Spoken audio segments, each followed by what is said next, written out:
Hi everyone. మనం daily tiffins చేస్తూ ఉంటాం కదా, ఇడ్లీ, దోశ, వడ ఏదైనా దానిలోకి కామన్గా పల్లీల చట్నీ, పుట్నాల చట్నీ ఏమైనా చేస్తూ ఉంటాం కదా. అలా కాకుండా పచ్చి కొబ్బరితో ఈ విధంగా చట్నీ చేయండి, సూపర్గా ఉంటుంది. టేస్ట్ అయితే చాలా బాగుంటుంది అండ్ మీ ఇంట్లో వాళ్ళకి కూడా అందరికీ తప్పకుండా నచ్చుతుంది. దానికోసం ఇక్కడ నేను ఒక ప్యాన్ తీసుకొని అందులోకి కొద్దిగా ఆయిల్ యాడ్ చేసుకోవాలి.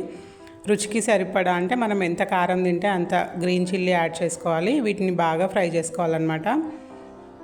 ఈ విధంగా ఫ్రై చేసుకున్న తర్వాత ఒక స్పూన్ వచ్చేసి పుట్నాలు, ఫ్రైడ్ చెనా అంటాం కదా, వాటిని యాడ్ చేసుకోవాలి. ఇందులోకి పల్లీలు యాడ్ చేసుకోవాలి. ఒక స్పూన్ వచ్చేసి కట్ చేసి పెట్టుకున్నటువంటి పచ్చి కొబ్బరి 1 కప్ యాడ్ చేసుకున్నాను.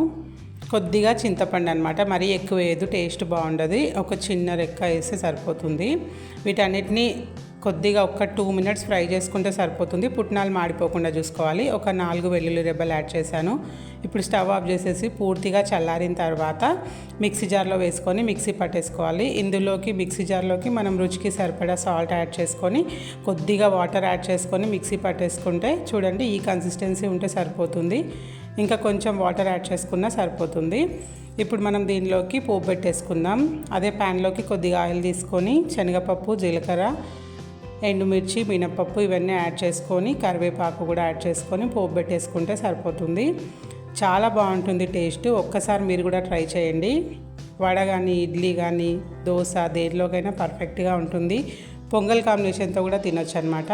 వీడియో కనుక నచ్చితే please subscribe to my channel. Thank you.